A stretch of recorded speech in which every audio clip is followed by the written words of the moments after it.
Plusieurs lignes de la parole mènent à une seule ligne, celle de la vérité éternelle.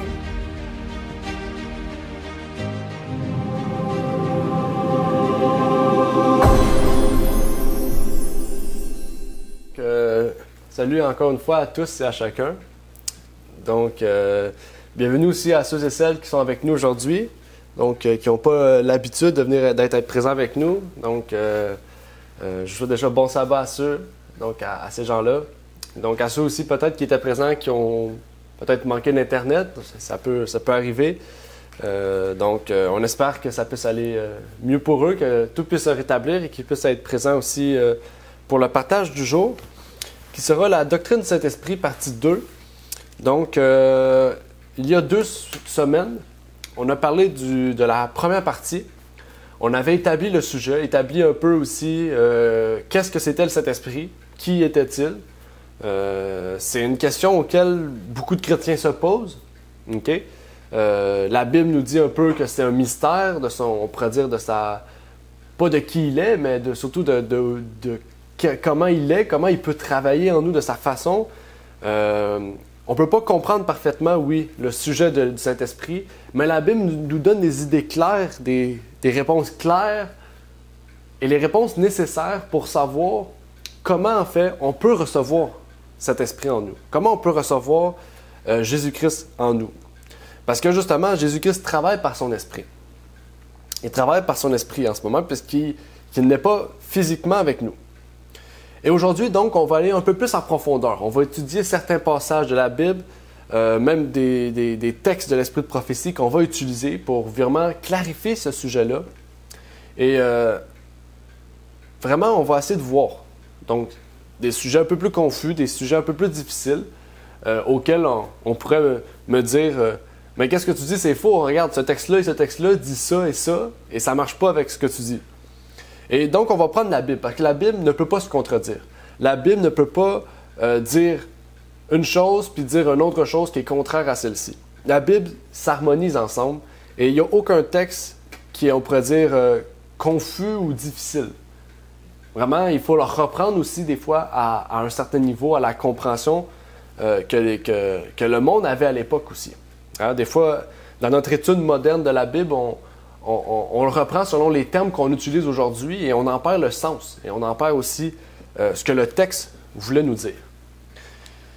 Et donc, notre texte du jour se trouve dans Ésaïe 37, verset 19, qui nous dit « Et qu'ils en ont jeté les dieux au feu, car ce n'étaient pas des dieux, mais l'ouvrage des mains de l'homme, du bois et de la pierre aussi, les ont-ils détruits. » Et Dieu nous appelle aujourd'hui par ce texte à jeter aussi notre fausse interprétation de Dieu, notre fausse interprétation du Saint-Esprit, notre fausse interprétation du sujet de la divinité.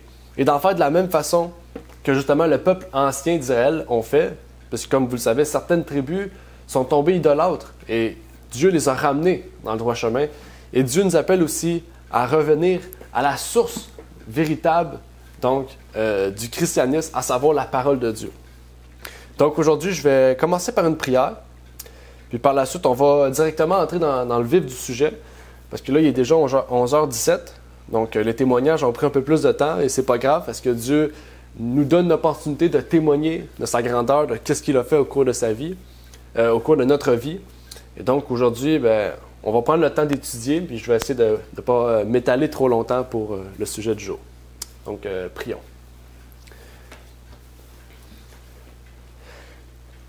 Notre Père qui est aux cieux, j'aimerais te remercier pour ce que tu as pu faire dans notre vie.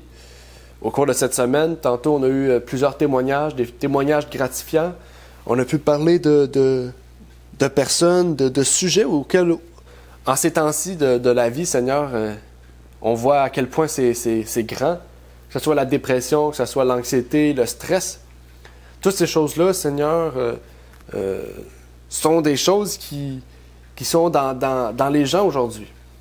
Et tu nous appelles, en tant que chrétiens, de vraiment montrer à ces gens que par la prière, par vraiment une relation étroite avec toi, on peut être délivré de ces choses, Seigneur. Parce que tu nous donnes une espérance que tu reviendras chercher tes enfants. Et aujourd'hui, on va justement étudier le sujet du Saint-Esprit, le sujet par lequel tu as envoyé ton Fils et qu'il a dit « Je serai avec vous jusqu'à la fin des jours ». Tu as dit qu'il enverrait un consolateur, Seigneur. Et il faut comprendre ces choses, Seigneur, pour que nous puissions comprendre comment tu peux travailler en nous par ton esprit. Puisses-tu donc nous toucher? Puisses-tu donc toucher aussi ceux et celles qui écouteront ce sujet par la suite? Et c'est ma prière au nom de ton Fils Jésus-Christ. Amen. Amen. La dernière fois, on s'est arrêté sur le sujet du Saint-Esprit, mais dans l'idée de la Trinité ou du tritéisme. On avait parlé de cela. Okay? On avait parlé de qu'est-ce que c'était la Trinité, qu'est-ce que c'était le tritéisme, comment ils interprétaient aussi l'idée d'un Saint-Esprit. Des deux côtés, ils l'interprétaient comme un Dieu, mais d'un côté, c'était un troisième Dieu un troisième personne qui forme un seul être, parce que c'est comme ça que les Trinitaires représentent les choses. Personne et être sont des mots différents. Okay? On va étaler ça davantage aujourd'hui. Et le tritéisme, eux, c'était personne et être signifie la même chose. Okay? Donc, il y avait 3 dieux, 3 êtres. Okay? Dans la Bible, il y a 2 textes. 2 textes centrales pour ces 2 doctrines-là. Ces 2 textes centrales, ou ces 2 textes essentiels, on va les étudier aujourd'hui et voir ce que la Bible nous dit à ce sujet. Bien sûr, c'est des textes que vous connaissez. Pourquoi? Ben parce qu'à chaque fois qu'on parle de ce mot-là, le premier texte qui sort, c'est Matthieu 28, verset 19. Qu'on le veuille ou non, c'est un texte qui est dans la Bible, un texte qui est relaté, un texte que certains disent qu'originellement il n'était pas dans la Bible, d'autres qui disent que dans la version hébraïque de Matthieu, le texte n'était pas présent. C'est des sujets qu'on a déjà étudiés auparavant, donc je ne vais pas étaler sur ça, mais sur un aspect auquel on le prend. Présentement, on l'a dans la Bible. Dans toutes les versions de Bible, on l'a. On ne peut pas nier qu'il n'est pas présent, il est présent. On devra le prendre, l'étudier, comprendre. Okay? Si Matthieu l'a mis dans ce texte-là, okay, et qu'aujourd'hui, les gens se basent sur ce texte-là pour fonder leur doctrine, ça serait faux en fait. Parce que tous les autres textes vont dans le sens contraire que Matthieu voudrait nous le dire. Donc il faut faire l'inverse. Il faut prendre tous les textes de la Bible. Tous les textes de la Bible nous montrent qu'il y a Dieu, le Père, et le Seigneur Jésus-Christ, qui est son Fils, son seul Fils engendré. Il nous montre l'aspect aussi qu'il y a un esprit par lequel cet esprit travaille dans les gens. Qu'on prenne l'Ancien Testament ou le Nouveau, on comprend tout de suite et on comprend toujours qu'il y a un esprit qui travaille chez les gens. Que ce soit chez les prophètes, chez les apôtres, chez les disciples, peu importe, les pasteurs, les anciens, les diacres, tout ce qu'on retrouve dans la Bible, on voit que l'Esprit de Dieu travaille dans ces gens. Puis là, Matthieu 28, verset 19, nous parle d'un Dieu, d'un Fils et d'un Dieu, de Jésus-Christ et du Saint-Esprit. C'est des choses qu'on reconnaît. On reconnaît un Dieu, on reconnaît Jésus-Christ, puis on reconnaît le Saint-Esprit. Mais est-ce qu'on les reconnaît comme 3 personnes formant un seul être? Non, parce que la Bible ne nous dit pas cela. Donc, Matthieu 28, verset 19, doit être compris différemment. Aujourd'hui, la plupart des personnes utilisent Matthieu 28, verset 19 comme d'une formule mathématique un peu. Hein? Ils prennent cette formule-là puis ils disent, bon, Jésus nous a dit ça, donc on doit utiliser toujours au nom du Père, du Fils et du Saint-Esprit pour baptiser les gens. Dans la Bible, on ne nous montre pas que c'est une formule. Parce qu'il n'y a personne, on n'a aucun exemple dans la Bible auquel on nous dit de baptiser de cette manière-là. Dans toute la Bible, prenez toute la Bible, tous les exemples nous montrent de baptiser au nom de Jésus. Par exemple, dans Actes 2, verset 38, « Et Pierre leur dit, « Repentez-vous et que chacun de vous soit baptisé au nom de Jésus-Christ pour la rémission de ses péchés et vous recevrez le don du Saint-Esprit. » Okay? Dans ce verset-là, on peut voir que Pierre baptisait au nom de Jésus. Mais on voit aussi un peu cette idée de Matthieu 28, verset 19. Hein? Parce que dans ce verset-là, il nous parle de quoi? « Repentez-vous et que chacun de vous soit baptisé au nom de Jésus pour la rémission de ses péchés et vous recevrez le don du Saint-Esprit. » Il nous parle de Jésus-Christ, il nous parle du Saint-Esprit, puis être baptisé, c'est être témoin du Père. Hein? Donc, ça revient un peu à cette formulation de Matthieu 28, verset 19. OK? Il faut comprendre que aujourd'hui, les gens prennent Matthieu 28, verset 19 littéralement, dans le sens qu'ils prennent la formulation puis il la déclare tout le temps. Puis la Bible nous montre le contraire. Il ne nous montre pas que Matthieu 28, 19 est faux, mais il nous montre qu'on doit le comprendre différemment. Okay? Pas parce qu'aujourd'hui les gens le comprennent comme ça, qu'on doit le comprendre comme ça, en fait. Ici, Pierre, comme on voit, il demande d'être baptisé au nom de Jésus. Dans Acte 10, verset 48, Pierre ordonna à Corneille et à ses frères de se faire baptiser au nom du Seigneur Jésus. On comprend tout de suite que Pierre n'avait pas compris que le Christ ordonnait de baptiser au nom d'une Trinité. Pierre a dû comprendre le commandement de Jésus différemment de ce que la plupart des trinitaires le comprennent aujourd'hui. C'est la seule conclusion qu'on peut arriver. Hein? Parce que pour baser une affirmation, il faut prendre tous les textes qui sont reliés aux textes qu'on utilise pour voir si c'est véridique. Et là, si on prend les textes du baptême, on voit que c'est pas véridique. Et en poursuivant même la lecture du livre des Actes, on constate que Pierre n'était pas le seul à comprendre ce commandement, à savoir baptiser au nom de Jésus. Dans Acte 8, verset 16, lorsque Pierre et Jean sont arrivés en Samarie, ils ont trouvé un groupe de personnes qui avaient été baptisées au nom du Seigneur Jésus. Considérons également Paul, qui affirmait avoir reçu l'Évangile directement de Jésus. Rappelez-vous, il a reçu une vision. Hein? Il a reçu la vision de Jésus qui a dit « Tu es Paul, celui qui me persécute ». Et lorsqu'il s'est rendu à Éphèse et qu'il a rencontré des frères qui n'avaient pas été baptisés au nom de Jésus, mais qui avaient été baptisés au nom de Jean, par le baptême de Jean, le baptême de la rémission des péchés. Qu'est-ce que Paul a dit? Baptisez-vous au nom du Père, du Fils et du Saint-Esprit? Non. Paul les a instruits au sujet de Jésus-Christ. Puis dans Acte 19, verset 5, lorsqu'ils eurent entendu cela, ils furent baptisés au nom du Seigneur Jésus. Donc, il n'y a aucune trace dans la Bible de quelqu'un baptisant au nom de 3 personnes distinctes, de 3 personnes individuelles. Et là, on pourrait soulever des hypothèses. On va soulever des hypothèses, on va voir quelle est vraie. Bien sûr, pour certains, on connaît déjà la conclusion. Il y aurait des hypothèses possibles, il y en aurait 4. 1. Les disciples étaient peut-être en rébellion directe contre Jésus. Ils se sont dit, qu'est-ce que Jésus dit? C'est pas vrai. Peut-être qu'ils ont mal compris ce que Jésus a voulu dire. Ça se pourrait aussi parce qu'ils ont vu, de la façon dont l'école du sabbat nous le montre, les disciples comprenaient très mal ce que Jésus disait, en fait, à cause de leur perception du Messie. Peut-être que Matthieu 28, verset 19, était une paraphrase. Peut-être Jésus n'a-t-il jamais donné ce commandement-là. Hein? Peut-être qu'il n'était pas présent. Puis la 4e hypothèse, c'est elle que je trouve qui est la plus vraie, qui est la vraie, la Bible, on va l'étudier aujourd'hui. Les disciples ont compris le commandement de Jésus différemment de ce que la plupart des trinitaires comprennent aujourd'hui. Or, je ne crois pas que nous puissions accepter aucune des 3 premières possibilités. Okay? Après réflexion, après étude, on voit que la 4e semble et montre que c'est la plus plausible. Jésus n'essayait pas de nous enseigner que Dieu est une Trinité. Sinon, il aurait contredit d'autres déclarations qu'il avait faites et contredit de nombreuses déclarations faites par d'autres auteurs bibliques aussi. Ce verset ne dit pas que Dieu est 3 personnes. Cependant, Éphésiens 4, verset 6 dit qu'il y a un seul Dieu et Père de tous, qui est au-dessus de tous et par tous et en vous tous. La Bible utilise l'expression Dieu le Père 13 fois dans la Bible, mais elle n'a jamais utilisé l'expression Dieu le Fils ou Dieu le Saint-Esprit. Je sais qu'il y a un texte dans Jean, j'ai oublié le texte exactement, mais il y a un texte auquel il y a un mot grec dans les versions modernes de la Bible qui a été changé. Okay? Puis qui dirait Dieu le Fils. Mais ce ne serait pas ça en fait.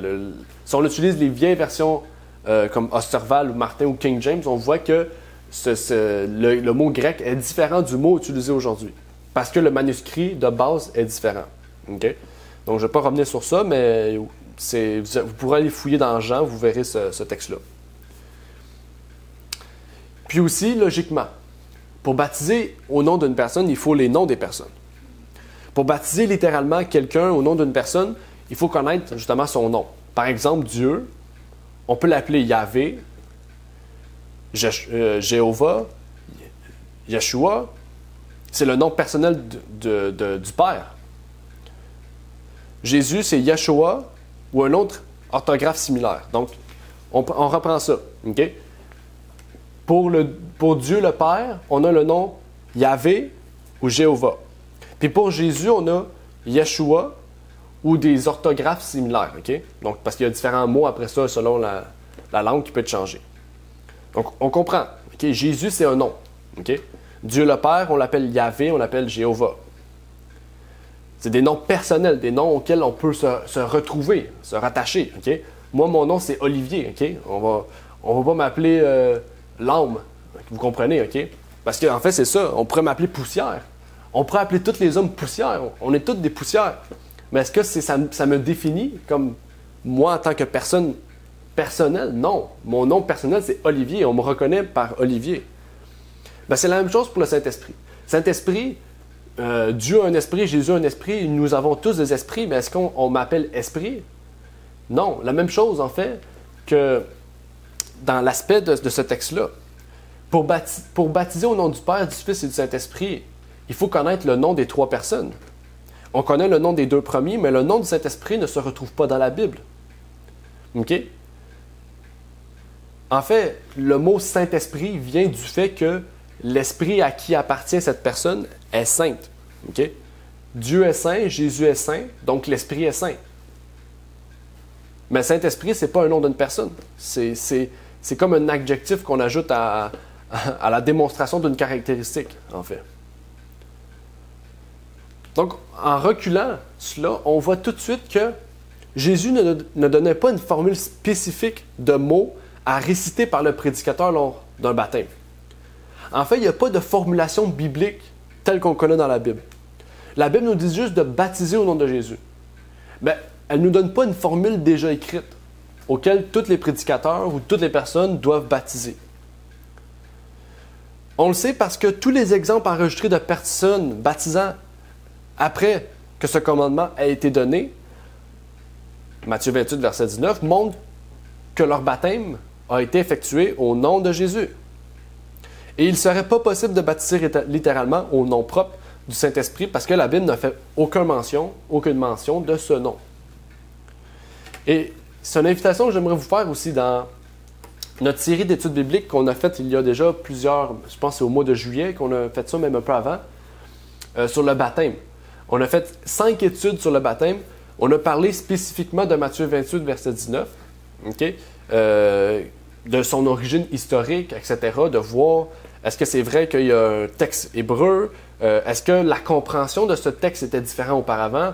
Et on a vu par l'histoire que certaines choses s'avéraient vraies et certaines choses s'avéraient fausses. Donc, je vous prie d'écouter cette série d'études. Elle est en cours, justement, de publication. Donc, il y a 2 études disponibles. Donc, vous pourrez aller voir. Il faut savoir aussi que dans la Bible, le mot « nom » fait souvent référence au caractère d'une personne.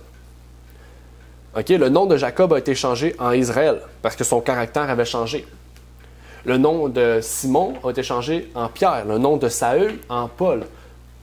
Saul, pas Saül. Saul en Pierre. En Paul, désolé. Puis, on voit aussi que Abraham est devenu Abraham, que Saraï est devenu Sarah. Pas tous les noms de toutes les personnes de la Bible, mais plusieurs noms de personnes ont changé dû à un changement drastique de caractère. Le mot « nom » dans Matthieu 28, verset 19, fait référence au caractère plutôt qu'au nom propre d'une personne, en fait. Parce qu'une fois qu'on réalise que le Christ a demandé à ses disciples de baptiser selon le caractère du Père, le caractère du Fils et du Saint-Esprit, il nous est plus facile de comprendre ce que ce texte veut nous dire. Son commandement, en fait, était étroitement lié à ce que Christ enseignait. Le Christ veut que ses disciples comprennent la vérité sur Dieu, la vérité sur son Fils, mais la vérité sur leur esprit. Parce que ces 3 éléments-là, c'est les éléments principaux d'une vie chrétienne, en fait. Si on ne comprend pas bien Dieu, si on ne comprend pas bien Dieu, on ne pourra pas bien comprendre son amour, bien comprendre sa justice, bien comprendre sa loi. Si on ne comprend pas bien Jésus, on ne pourra pas comprendre bien son sacrifice, bien comprendre sa mission terrestre, bien comprendre ce qu'il fait en ce moment au ciel, dans le sanctuaire. Parce que l'expiation est en 2 phases. Elle continue au ciel en ce moment. Puis si on ne comprend pas bien ces deux personnes-là, ben, certainement on ne pourra pas bien comprendre leur esprit. Et si on ne comprend pas bien leur esprit, on ne comprend pas bien comment Jésus continue de travailler sur notre caractère en ce moment. Comment Jésus nous révèle sa parole. Parce que la Bible nous dit que le Saint-Esprit, c'est le moyen par lequel il révèle ses doctrines. Deutéronome nous le dit. Enfin, le Père nous a tellement aimés qu'il a donné son Fils pour mourir pour nos péchés. Et il a donné son Esprit pour nous guider par la suite au travers de notre vie. Si une personne n'a pas la connaissance et l'expérience de l'un de ces aspects, sa relation avec Dieu va en souffrir, certainement. C'est pourquoi le Christ a spécifiquement mentionné les trois personnes ou les trois personnalités dédiées ici. Dieu, okay, le Père, Jésus-Christ et le Saint-Esprit. Mais il y a un deuxième texte auquel on porte une attention particulière quand on mentionne la Trinité. C'est dans 2 Corinthiens 13, verset 14. Et j'ai pris la version Louis II parce qu'elle révélait davantage ce qu'on peut ressortir à propos de la Trinité, qui est en fait pas du tout trinitaire. Attendez. Ça nous dit comme suit. Que la grâce du Seigneur Jésus-Christ, l'amour de Dieu et la communion du Saint-Esprit soient avec vous tous. Souvent, c'est un problème qu'on retrouve chez l'homme. L'homme aime ça faire des conclusions rapides. Hein? On appelle ça, aujourd'hui, on pourrait dire un préjugé. Un préjugé, c'est ça. On voit une personne et d'après ce qu'on a dans notre tête, on fait un jugement sans réellement connaître la personne. C'est un peu ça avec le texte. Avant même d'étudier le texte, on fait un préjugé sur le texte. Avant d'étudier le texte, on dit, oh, regardez, Jésus, on voit Dieu, on voit Saint-Esprit, on voit Trinité. OK? Si vous voulez le comprendre comme ça, dans un sens, oui, on voit Trinité. Trinité, ça dit trois personnes. On voit Jésus, on voit Dieu, on voit Saint-Esprit. Mais si on le prend dans le sens aujourd'hui, Trinité, dans la doctrine trinitaire, c'est faux en fait. Hein? C'est faux. Puis pas parce qu'on ne reconnaît pas une Trinité dans ce texte-là, ben qu'en fait, on ne reconnaît pas le texte. Encore une fois, ça arrivait à une conclusion faussée. Parce que, en fait, un chrétien qui se fait baptiser au nom de Jésus, c'est parce qu'il reconnaît qu'il y a un Dieu, qu'il y a un Seigneur et qu'il y a un Esprit. Le problème, ce n'est pas cet aspect-là, ni le texte. Le problème, c'est l'interprétation du texte qu'on retrouve aujourd'hui dans ceux qui croient à la Trinité. Parce que quand on regarde ce texte-là, tout est vrai, en fait. On reconnaît qu'il y a la grâce du Seigneur Jésus. On reconnaît qu'il y a l'amour de Dieu et on reconnaît qu'il y a la communion du Saint-Esprit. Dans ce verset, le titre de Dieu n'est utilisé qu'une seule fois. Hein? Il est utilisé une seule fois. Il ne s'est pas écrit du Seigneur, Dieu Jésus-Christ, Dieu le Père et Dieu Saint-Esprit. Non. C'est écrit Jésus-Christ, Saint-Esprit et Dieu. Il est utilisé une seule fois. Donc, ça veut dire qu'il nous parle spécifiquement d'une seule personne. De toute évidence, si on prend tous les textes, on sait que s'il parle de Jésus-Christ, il parle du Saint-Esprit, il reste Dieu le Père. Donc, on parle de Dieu le Père. Et même selon Jean 3, verset 16, qui nous dit « Il nous aime tellement qu'il a donné son seul Fils engendré pour nous faire bénéficier de la grâce, afin que nous soyons attirés dans la communion avec eux deux, donc par leur esprit. » Jésus a dit, Jean 14, verset 23, « Si quelqu'un m'aime, il gardera ma parole. Et quoi? Mon Père l'aimera, et nous viendrons à lui, et nous ferons notre demeure chez lui. » Jean 14, verset 23, c'est le même texte que 2 Corinthiens 13, 14. Reprenons. La grâce du Seigneur Jésus, l'amour de Dieu, la communion du Saint-Esprit. Si quelqu'un m'aime, il gardera ma parole. OK? Donc, la grâce de Christ. Et mon Père l'aimera, l'amour du Père. Et nous viendrons à lui et nous ferons notre demeure chez lui, la communion de l'Esprit. C'est la même chose. Jean 14, verset 23, c'est une autre façon d'exprimer 2 Corinthiens 13, 14. En fait, on pourrait dire que Paul s'est basé sur ce que Jean a dit, en fait. Hein? Veuillez observer ici que Paul n'a pas dit que nous communierons avec le Saint-Esprit, mais il parle de la communion du Saint-Esprit. Lorsque Paul a parlé de la communion du Saint-Esprit, il a montré comment serait notre communion. Notre communion serait par l'intermédiaire du Saint-Esprit, où que nous sommes en relation, peu importe où est-ce qu'on est, cette communion se fera par le Saint-Esprit, avec Dieu et avec Jésus. 1 Jean 1, verset 3. Ce que nous avons vu et entendu, nous vous l'annonçons afin que vous ayez communion avec nous. Or, notre communion est comment? Hein? Notre communion est par le Saint-Esprit, mais avec le Père et avec Jésus-Christ, son Fils. Donc, quand on reçoit le Saint-Esprit, c'est que Dieu et Jésus habitent en nous. Quand le Saint-Esprit est en nous, c'est qu'on a une communion avec le Père et le Fils. On a vu 3 textes, hein? On a vu 3 textes. Dans les 3 textes, on nous parle du Père, on nous parle du Fils, on nous parle du Saint-Esprit. Bon, on ne nous présente jamais l'aspect ou la conception trinitaire qu'on la connaît aujourd'hui. Parce qu'au départ, le mot Trinité, c'est un mot qui n'est pas utilisé pour parler de la Trinité telle qu'on la connaît aujourd'hui. Hein? Si vous retournez en l'histoire ancienne des premiers chrétiens, le mot Trinité était utilisé parce qu'on reconnaissait un Père, un Fils et un Saint-Esprit, mais sans reconnaître que ces 3 personnes forment un, qu'il y a 3 personnes, un seul être, et tout ce qui suit en fait d'absurde dans cette compréhension. Mais il y a un autre texte qu'on pourrait examiner. Un autre texte qui est mal compris par les Trinitaires, qui est très important, et c'est Luc 1, verset 35. Qu'est-ce que nous dit ce texte? Déjà, quand on voit Luc 1, on voit la naissance de Jésus. Donc, il va falloir retourner à la naissance de Jésus. Qui nous dit?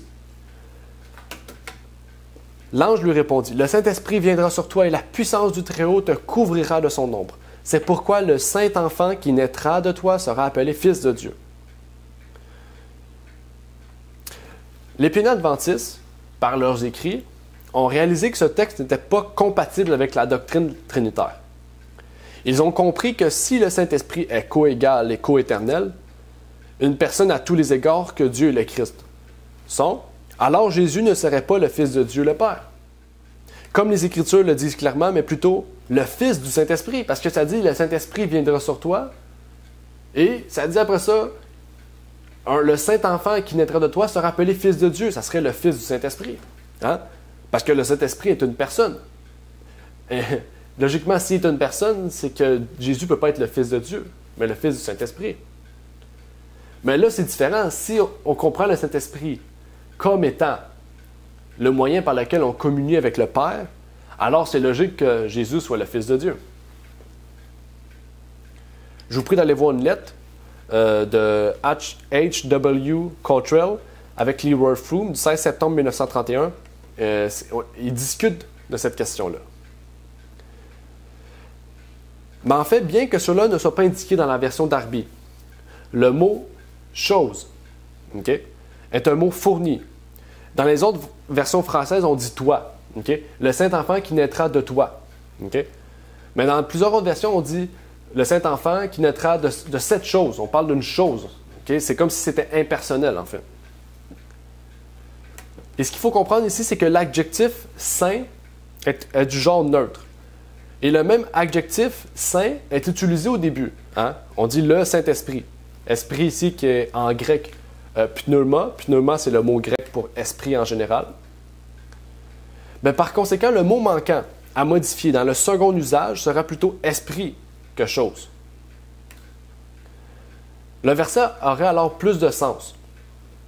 L'Esprit du Père couvrirait Marie et le Saint-Esprit qui naîtrait sera appelé le Fils de Dieu. Et cela concorde avec l'affirmation d'Ellen White qui nous dit dans The Youth Instructor, il a uni l'humanité à la divinité. Un esprit divin a habité dans un temple de chair, il s'est uni lui-même au temple. On comprend mieux ce qui est écrit ici. Hein? Parce que ça dit, c'est pourquoi le Saint-Enfant qui naîtrait de toi sera appelé Fils de Dieu. Okay? Ce qu'il faut comprendre, c'est que, justement, quand Jésus est né, il y avait déjà le Saint-Esprit en lui. Il y avait déjà cet esprit, cette divinité qui transcendait en lui, hein? Qui unissait l'humanité, parce qu'il est né, Jésus est né comme un enfant, là. Okay? Il n'est pas né par un homme et une femme. Il est né par Dieu, par son Saint-Esprit. Mais quand il est né comme un enfant. Mais dès la naissance, il avait transcendé l'humanité avec la divinité. Okay? Et c'est ce que Luc 1, verset 35 veut nous dire. Mais aujourd'hui, avec les Trinitaires, ils ne comprennent plus vraiment ce texte-là. Parce que le Saint-Esprit, c'est une personne, mais pourtant on dit que Jésus est le Fils de Dieu. Et les pionniers avaient compris déjà ce sens-là. Il avait compris en fait que dès la naissance, tout comme Ellen White nous dit, un esprit divin était en lui qui unissait l'humanité à la divinité. Et ça nous mène à un autre mot. Je dis mot parce que c'est vraiment un mot. Le consolateur. Un mot qu'on connaît tous. Hein? Jean 14, verset 26 nous le dit. Le consolateur est le Saint-Esprit. Mais 2 Corinthiens 13, verset 17 déclare que le Seigneur est cet esprit. C'est confus, là. Mais au fur et à mesure qu'on va avancer, il va devenir plus clair de comprendre ce mot. Il faut comprendre que le consolateur n'est pas une personne séparée et distincte de lui. Le consolateur se trouve être Jésus-Christ lui-même. Et pour comprendre cela, il faut revenir plutôt à savoir à l'origine de ce mot-là, ou plutôt à la signification du mot consolateur. Parce que la base que le Christ soit le consolateur se trouve dans l'incarnation, en fait. Parce que pour être qualifié et capable de réconforter et d'aider son peuple, la Bible enseigne que Jésus a dû être semblable à ses frères. Hein? On va prendre un exemple. Quelqu'un dans votre famille s'est suicidé. Okay? C'est un exemple. Comme moi, mon meilleur ami s'est suicidé. Okay? Donc, je comprends quand même assez bien la souffrance d'une personne qui est suicidaire, qui va se suicider. Okay? Mais quelqu'un qui n'a jamais connu cela, okay? Et qui vient me voir et qui dit « Ah, je comprends ce que tu ressens ». En fait, est-ce qu'il va vraiment comprendre ce que je ressens? Peut-être la mort, il va la comprendre. Okay? Parce que la mort, on comprend assez bien cet aspect de la mort. On sait tous ce que ça l'apporte, la mort. Hein? Ça l'apporte tristesse, faiblesse dans la vie. Ça peut amener même un état plus pire selon l'état en fait, dans lequel on était proche de cette personne. Mais le moyen par lequel il est mort, c'est ce qui en fait peut différencier chez la compréhension de l'un et de l'autre. Mais cette personne-là, s'il n'a jamais connu une personne suicidaire, qui est arrivée à cet état, en fait, qui est vraiment pas bien, est-ce qu'il va comprendre comment moi je me ressens? Non, pas totalement, en fait. Il va comprendre l'aspect de la mort. Il va savoir que c'est triste et qu'on doit aider cette personne à soutenir le membre de la famille qui a subi cette perte. Mais il ne va pas réellement comprendre.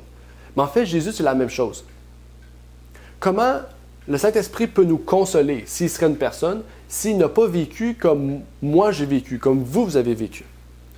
Il faut que ce soit une personne qui ait connu notre état à 100%, pas à demi, hein, à 100%. Ça veut dire qu'il a pris la nature humaine, qui aurait pu tomber, c'est-à-dire pécher, qui aurait pu vraiment subir la mort, mais la mort éternelle. Peut-être pas la mort éternelle, mais la mort physique, dans le sens qu'il serait mort et il aurait pu ressusciter. Puis on aurait tous subi la mort éternelle.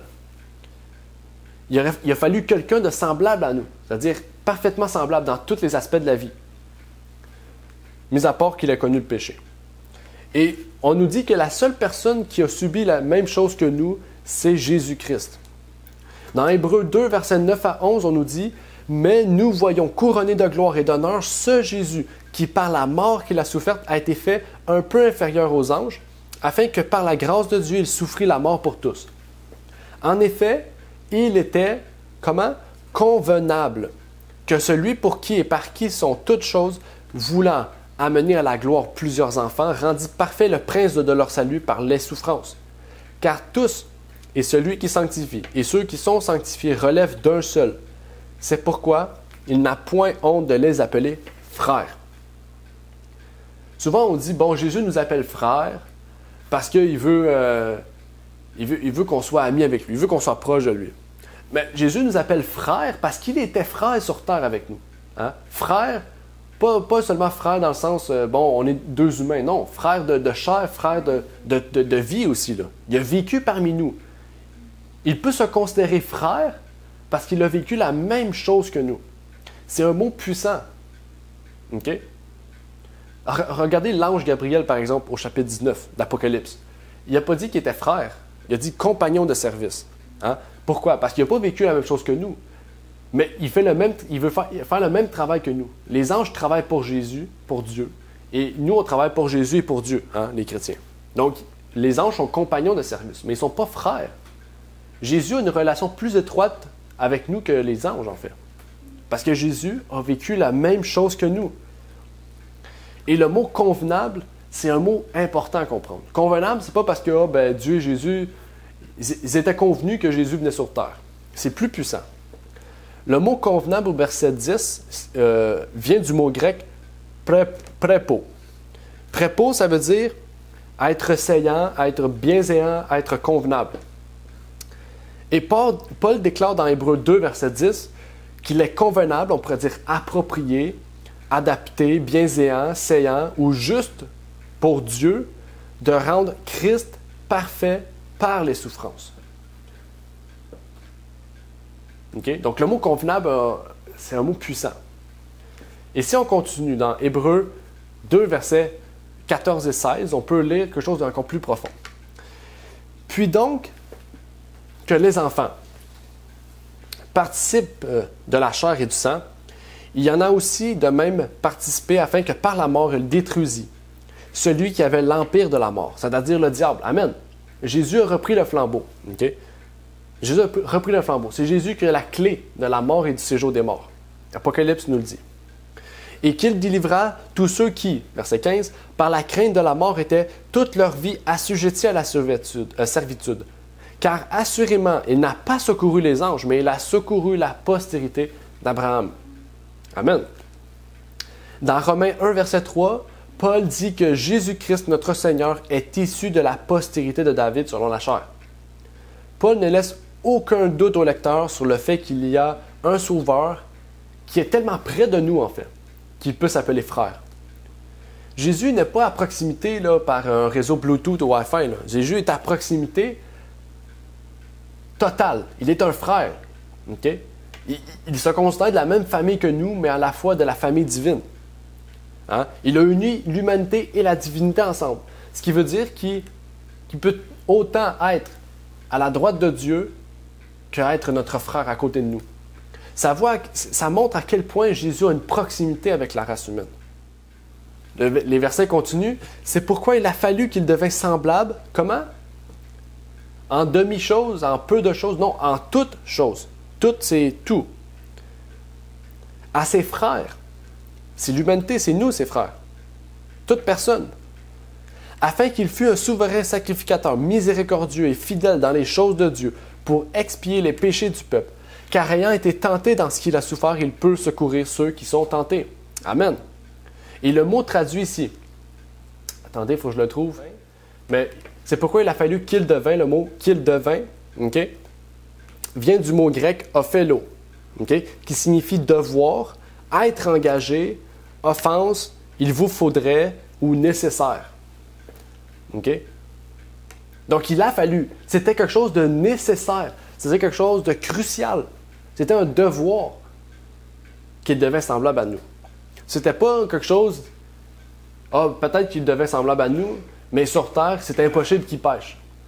Si on pense comme ça, c'est impossible qu'il pêche en venant sur terre, on va ne perdre de vue le but et la nécessité que Jésus vienne.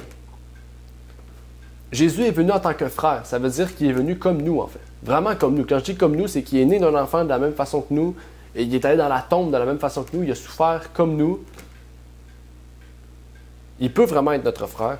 Et l'ancien M.L. Andrewson, peut-être que vous connaissez, il a écrit un livre qui s'appelle « Lettres aux Églises » que je vous recommande fortement.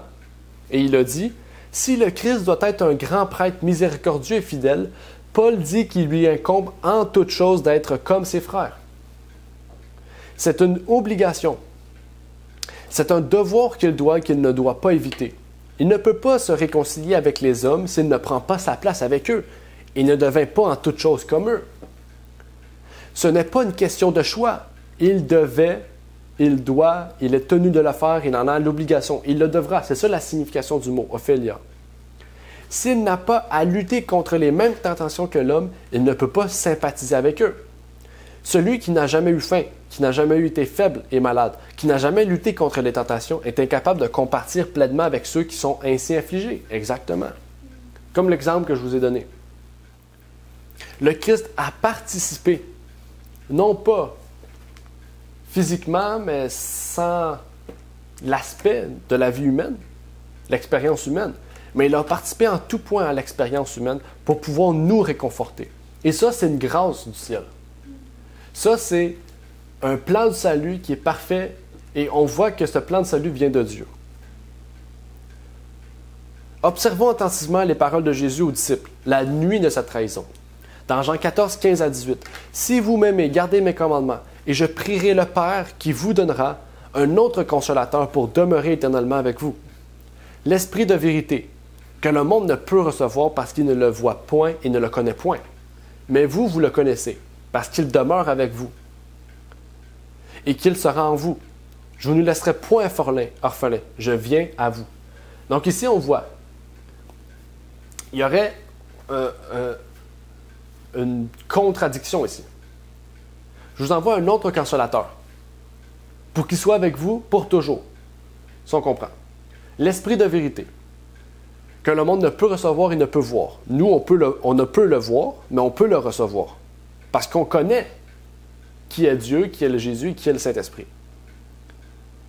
Mais ça dit quoi? Jésus ne va pas nous laisser orphelins. Pourquoi? Parce qu'il est notre frère pour toujours. Et ça dit quoi? Je viens à vous.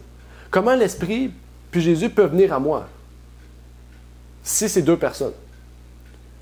On comprend tout de suite, hein? Là, on peut faire tous les liens ensemble. Okay? Un autre consolateur, on va revenir au mot consolateur, mais là, on comprend. Jésus a dit qu'il est notre frère. Un frère ne nous laisse pas tomber. Hein? On connaît la famille. Même si on est différent, on n'a pas les mêmes points de vue, on ne croit pas la même chose, la famille reste la famille. Le frère et les sœurs restent les frères et les sœurs. Hein? Le mieux qu'on peut, on va essayer d'être là pour notre famille. Jésus, c'est la même chose. Hein? Il dit, si vous m'acceptez dans votre vie, je suis votre frère. Je serai avec vous pour toujours. Je vais vous envoyer mon esprit, qui sera le moyen par lequel on pourra être en communion. Le moyen par lequel je pourrai être là pour vous aider. Jésus nous dit, il ne nous laisserait pas orphelins. La façon dont il ne nous laisse pas orphelins, c'est par son esprit. Parce que Jésus ne va pas venir physiquement à chaque personne. Ça serait long, hein? Un peu comme le Père Noël. Souvent, quand on étudie bien l'aspect du Père Noël, on dit souvent que c'est un esprit qui vacille, qui voit un peu tout ce que les enfants veulent. Puis il y a des lutins qui sont des anges aussi, si on prend l'aspect... On voit que c'est la même chose pour Jésus. Hein? On ne dit pas que le Père Noël, c'est une trinité parce qu'il y a un esprit puis il y a lui. Hein? Mais pourtant, pour Dieu, on dit cela. Et ça, c'est encore plus absurde. Jean 1, verset 11 dit « Il est venu chez les siens et les siens ne l'ont point reçu. » Jésus a déclaré qu'il enverrait l'Esprit de vérité que le monde n'a ni reçu ni connu. En fait, ce consolateur habitait déjà avec eux. Pourtant, Jésus a clairement déclaré « Je viendrai à vous ». La question qui doit être résolue est la suivante. Le Christ voulait-il dire que lui-même viendrait ou qu'il enverrait un collaborateur? Le mot consolateur vient du mot grec, parakletos. Parakletos signifie intercesseur ou avocat. En comprenant la signification du mot, on peut tout de suite dire que si on croit que le Saint-Esprit est une personne distincte, cet autre consolateur, qui est une autre personne que Jésus-Christ, on dit maintenant qu'il y a deux intercesseurs et deux avocats. Et là, c'est faux. Hein? C'est faux parce que parakletos, qui est le mot pour consolateur, se retrouve dans 1 Jean 2, verset 1. « Mes petits enfants, je vous écris ces choses afin que vous ne péchiez point. Et si quelqu'un a péché, nous avons un avocat, un parakletos, auprès du Père Jésus-Christ le juste. » Il y a un seul avocat. Il ne peut pas avoir deux avocats. Hein? Pas parce que ça coûte trop cher, mais parce que la Bible nous dit qu'il y a un seul consolateur, un seul avocat. Parce que la Bible nous dit qu'il y a un seul représentant de l'humanité, qui s'appelle notre frère, qui s'appelle Jésus-Christ le juste. Bien que Dieu le Père soit reconnu comme celui qui envoie le consolateur, 2 Corinthiens 1, 2 à 7, il le fait par l'intermédiaire de son Fils. Le ciel est organisé. Hein? Le ciel, il marche parfaitement parce qu'il est organisé. 2 Corinthiens 1, verset 4, « Qui nous console dans toutes nos afflictions, afin que par la consolation dont nous sommes nous-mêmes consolés de Dieu, nous puissions consoler tous ceux qui sont dans quelques afflictions. » Une personne peut compatir, mais elle ne peut pas éprouver l'empathie pour une autre personne si elle n'a pas vécu une expérience similaire, ce que je vous ai dit tout à l'heure. Un consolateur peut donner du réconfort parce qu'il a subi les mêmes épreuves et les mêmes luttes que celui qu'il cherche à consoler. C'est pourquoi Paul a déclaré qu'il était impératif pour le Christ d'accepter la nature déchue d'un homme, afin que le Christ puisse le réconforter correctement. Ce concept fait briller les déclarations suivantes de l'esprit de prophétie avec une clarté accrue. Ellen White, dans la Revue Herald de 1890, la raison pour laquelle les églises sont faibles, malades et prêtes à mourir est que l'ennemi a exercé sur les âmes tremblantes des influences de nature à les décourager. Il a cherché à soustraire Jésus à leur vue en tant que consolateur, en tant que personne qui les réprouve, qui les avertit, qui les exhorte, en disant « Voici le chemin, suivez-le ». Le Christ a tout pouvoir au ciel et sur la terre. Christ est tout-puissant. Il peut fortifier les hésitants et redresser les égarés. Il peut inspirer la confiance, l'espoir en Dieu et la confiance en Dieu a toujours pour résultat de créer la confiance les uns dans les autres. Amen. Un autre texte. Lorsque les épreuves assombrissent l'âme, rappelez-vous les paroles du Christ. Rappelez-vous qu'il est une présence invisible en la personne du Saint-Esprit. Et il sera la paix et le réconfort qui vous sera donné, vous manifestant qu'il est avec vous, le soleil de la justice, chassant vos ténèbres. Si un homme m'aime, a dit le Christ, il gardera mes paroles et mon Père l'aimera. Et nous viendrons à lui et nous ferons notre demeure chez lui. Certaines personnes ont été confuses quant à ce que Jésus voulait dire dans Jean 14, verset 16. Et je prierai le Père qui vous donnera un autre, le mot autre, consolateur pour demeurer éternellement avec vous. Pour comprendre ici, le mot autre, il faut le comprendre aussi.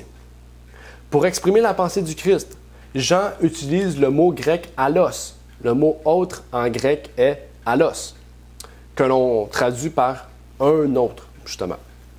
Allos signifie un autre du même genre, par opposition au mot grec. Okay? En grec, il y a allos et il y a hétéros. Okay? Hétéros, c'est un autre d'un genre différent. Et allos, c'est un autre du même genre. Okay? Remarquez par exemple, on va utiliser des exemples de l'Ancien Testament, de la version Septante. Okay? C'est la version Septante, c'est la version grecque de l'Ancien Testament. Qui nous dit, dans 1 Samuel 10, 6, « Et l'Esprit du Seigneur s'élancera sur toi, tu prophétiseras avec eux et tu seras devenu un autre. » C'est pas hétéros, c'est allos, un autre homme. OK? Est-ce que Samuel était devenu une autre personne? Est-ce que d'un coup, la personne qu'il était a changé drastiquement, physiquement? Non. Il est devenu un autre homme. On pourrait dire même une nouvelle personne. Parce qu'il quoi? Parce qu'il est en lui l'Esprit du Seigneur. Il est devenu un autre genre. Attendez, faut pas que je me trompe. Il est devenu, oui, c'est ça, un autre du même genre. Il est devenu un homme, mais une nouvelle créature, intérieure.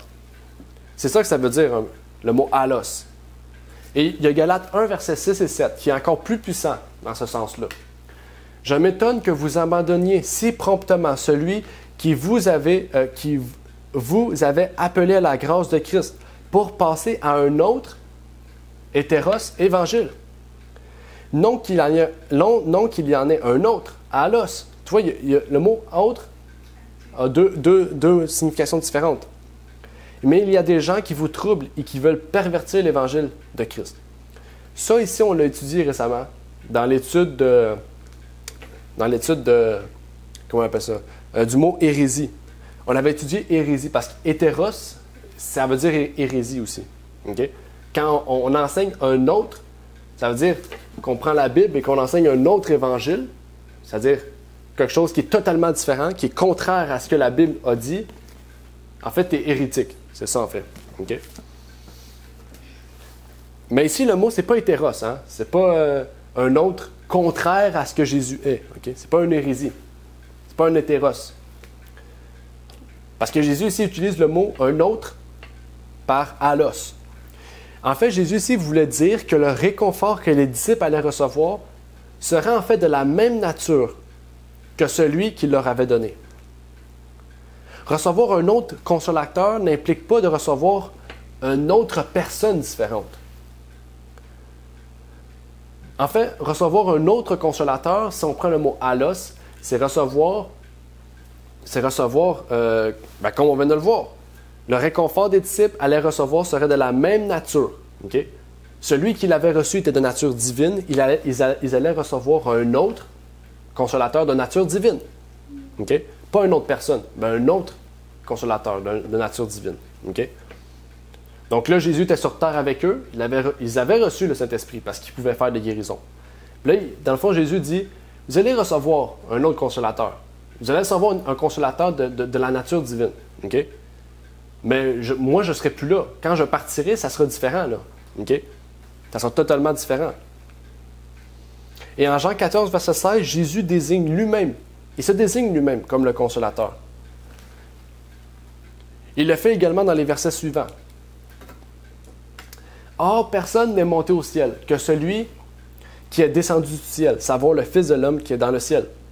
Et comme Moïse éleva le serpent dans le désert, de même il faut que le Fils de l'homme soit élevé, afin que quiconque croit en lui ne périsse point, mais qu'il ait la vie éternelle. Car Dieu a tant aimé le monde qu'il a donné son Fils unique, afin que quiconque croit en lui ne périsse point, mais qu'il ait la vie éternelle. Car Dieu n'a point envoyé son Fils dans le monde pour condamner le monde, mais afin que le monde soit sauvé par lui.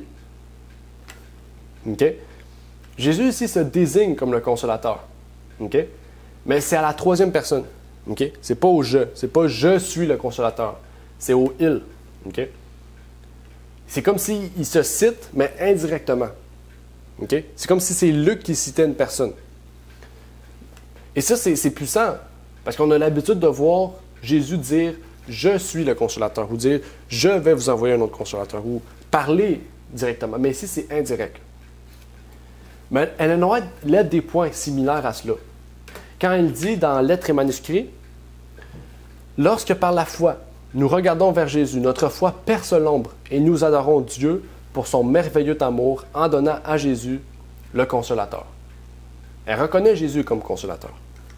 Et dans Jésus-Christ, à la page 672, le Saint-Esprit est le représentant du Christ, mais dépouillé de la personnalité humaine et indépendante de celle-ci. Exactement. Jésus, c'est un être physique. Okay? Il est au ciel en ce moment. Okay? Il peut représenter autant le divin que l'humain.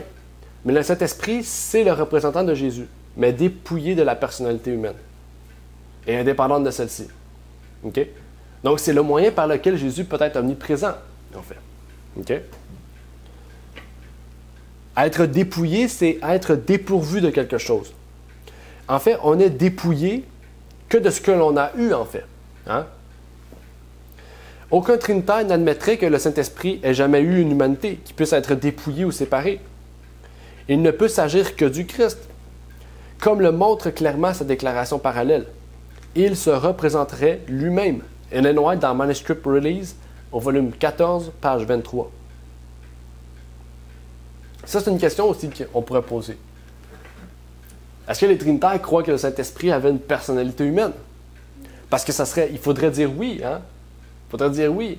Parce que le Saint-Esprit, c'est le Père de Jésus-Christ, si on suit Luc. Donc, on comprend en fait que il faut vraiment prendre tous les textes de la Bible, les associer ensemble, travailler, voir qu'est-ce qui va arriver à la conclusion, vraiment bibliquement parlant. Et on a vu aujourd'hui que les textes qu'on a étudiés sont bibliques, en fait. Ils vont de pair avec tous les autres textes auxquels la Bible utilise.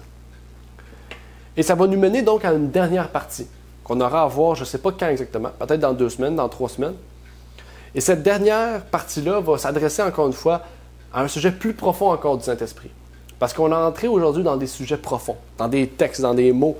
Et pour certains, peut-être c'est mélangeant, mais vous aurez le PDF. Okay? Vous aurez le PDF, même que je pense que je vais élargir le PDF pour que vous puissiez bien comprendre les mots, etc. Mais je vous prie de réécouter peut-être le sermon, d'aller voir le PDF, d'aller chercher dans la parole. Aujourd'hui, je vous invite à être des Béréens. En fait, il faut toujours être des Béréens. Hein? Il ne faut pas écouter, accepter. Il faut écouter, étudier, poser des questions, puis après, si ça marche, il faut l'accepter. Et je vous invite à le faire parce qu'on doit être tous des Béréens. Même moi-même, il faut faire la même chose. Il faut que je le fasse aussi. Hein. Quand j'écoute quelqu'un qui parle, il faut prendre la Bible, voir qu'est-ce qu'il dit, est-ce que c'est vrai, est-ce que c'est faux, prendre des notes. C'est notre travail en tant que chrétien de faire cela. Parce qu'on a un frère qui est juste, qui est au ciel, qui s'appelle Jésus-Christ et qui veut qu'on soit en communion avec lui par son esprit. Que Dieu vous bénisse. Et donc, je vais terminer par une prière avant de laisser place au chant final. Notre Père qui est aux cieux, j'aimerais te remercier pour ce moment que tu nous as permis d'avoir, de pouvoir discuter, Seigneur, de sujets importants.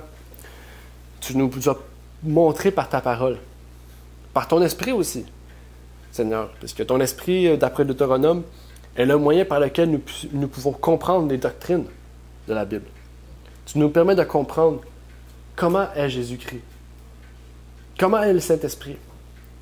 On a pu comprendre que Jésus-Christ est notre consolateur, notre frère en tout point, qu'il est la seule personne qui peut intercéder, mais qui peut être notre avocat, notre consolateur. Peux-tu donc nous mettre ces choses à cœur, Seigneur, nous montrer que ta parole, elle est vraie, elle est simple, elle est esprit et vérité, Seigneur. Et que le seul chemin par lequel nous pouvons aller au Père est par Jésus-Christ. Parce que Jésus-Christ, la Bible nous dit qu'il est le chemin, la vérité et la vie et que nulle autre personne peut aller au Père que par lui. Montre-nous, Seigneur, montre-nous ces choses, montre-nous qu'il y a une liaison étroite entre Dieu et le Fils, tout comme il y a une liaison étroite entre son Église et Jésus-Christ, l'époux, Seigneur. Que tu puisses donc nous exhorter, nous fortifier, nous encourager à être des Béréens, Seigneur, à étudier ta parole, à comprendre et que tu puisses nous révéler davantage tes vérités. C'est ma prière au nom de ton Fils, Jésus-Christ. Amen. Merci d'avoir écouté cette vidéo. Pour plus de contenu, abonnez-vous sur notre site Internet. Il est également possible pour vous de nous suivre sur notre page Facebook et de nous contacter par email.